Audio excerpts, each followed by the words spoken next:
दक्षिण कश्मीर के शोपिया जिले में आतंकवादियों के खिलाफ सुरक्षा बलों ने आज एक बड़ा ऑपरेशन चलाया। ड्रोन और हेलीकॉप्टर की मदद से सेना, सीआरपीएफ और पुलिस के जवानों ने करीब 20 गांवों में आतंकियों की तलाश की। सुबह शुरू होकर यह ऑपरेशन करीब 8 घंटे के बाद दोपहर में खत्म हुआ। कहा जा रहा है कि 2010 के बाद कश्मीर घाटी के भीतर सुरक्षा बलों का ये सबसे बड़ा अभियान था। घर घर जाकर आतंकियों की तलाश की गई। इस तरह का तलाशी अभियान 90 के दशक के बाद पहली बार चलाया गया। कि कुछ बैंक लूटे गए हैं, कुछ हमारे पुलिसकर्मी मारे गए हैं, some policemen have been killed. So it is just to make sure that the situation is brought under control. Shopian में आज शाम राष्ट्रीय राइफल्स के गश्ती दल पर आतंकियों ने हमला कर दिया। हमले में 2 जवान घायल हो गए, जबकि सेना की गाड़ी के ड्राइवर की मौत हो गई।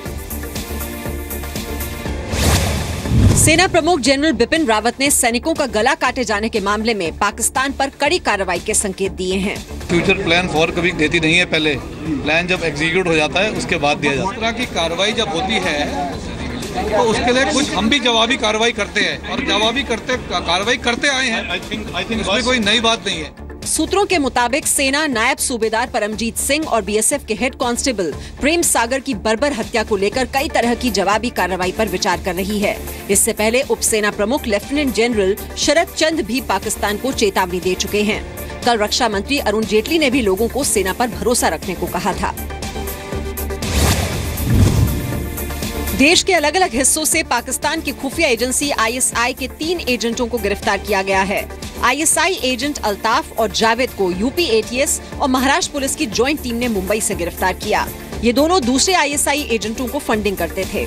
अल्ताफ के पास से 70 लाख रुपए भी बरामद हुए।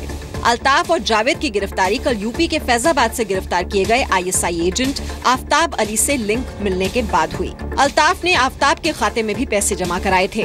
दोनों को अब ट्रांजिट रिमांड पर लखनऊ लाया जाएगा। दोनों आरोपी पाकिस्तानी दूतावास के संपर्क में थे।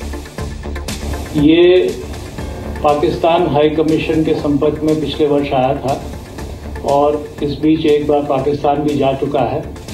संभवतः वहीं इंडोक्ट्रिनेट हुआ।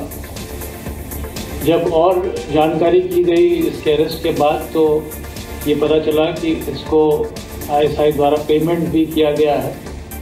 आफ्ताब को आज स्पेशल सीजेएम कोर्ट में पेश किया गया और कोर्ट ने उसे न्यायिक हिरासत में भेज दिया है। गुजरात के बिल्किस बानो गैंगरेप और 14 लोगों की हत्या के मामले में अदालत ने सभी 11 दोषियों की उम्र कैद की सजा बरकरार रखी है। बॉम्बे हाईकोर्ट ने 6 लोगों को केस से बरी किए जाने का फैसला भी पलट दिया। इनमें वो डॉक्टर और पुलिस वाले हैं जिन पर सबूतों से छेड़छाड़ करके केस को दबाने का आरोप है।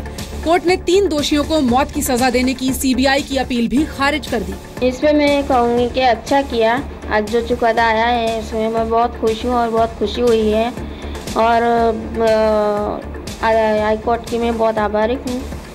2002 में गुजरात के रणधीकपुर गांव में बिल्किस बानो के परिवार पर भीड़ ने हमला किया था। बिल्किस तब गर्भवती थी। उससे गैंगरेप के बाद परिवार के 14 लोगों की हत्या कर दी गई थी, जिनमें बिल्किस की 3 साल की बच्ची भी थी। 2003 में सुप्रीम कोर्ट ने केस की जांच सीबीआई को सौंपी थी।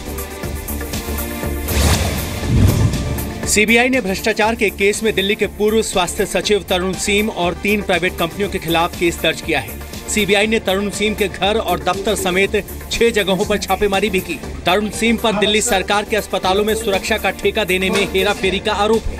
1992 बैच के भारतीय राजस्व सेवा के अधिकारी तरुण सीम को दिल्ली की केजरीवाल सरकार ने स्वास्थ्य सचिव बनाया था, लेकिन दिल्ली के तत्कालीन उपराज्यपाल नजीब जंग ने तरुण सीम की नियुक्ति रद्द कर दी थी। फिलहाल सीम दिल्ली स्वास्थ्य मिशन के डायरेक्टर हैं। ईवीएम को लेकर विपक्षी पार्टियों का शक दूर करने के लिए चुनाव आयोग ने 12 मई को सर्वदलीय बैठक बुलाई है। आयोग ने इसके लिए 7 राष्ट्रीय और 48 क्षेत्रीय पार्टियों को न्योता भेजा है। साथ ही ईवीएम और वीवीपीएटी में गड़बड़ी के अंदेशे को खारिज करते हुए एक स्टेटस पेपर भी भेजा है। बैठक में चुनाव आयोग ये दिखाएगा कि ईवीएम पूरी तरह से सुरक्षित है और उसमें छेड़छाड़ मुमकिन नहीं। यूपी चुनाव के बाद ईवीएम में गड़बड़ियों का आरोप लगाते हुए 16 विपक्षी दलों ने पहले चुनाव आयोग और फिर राष्ट्रपति से मुलाकात की थी।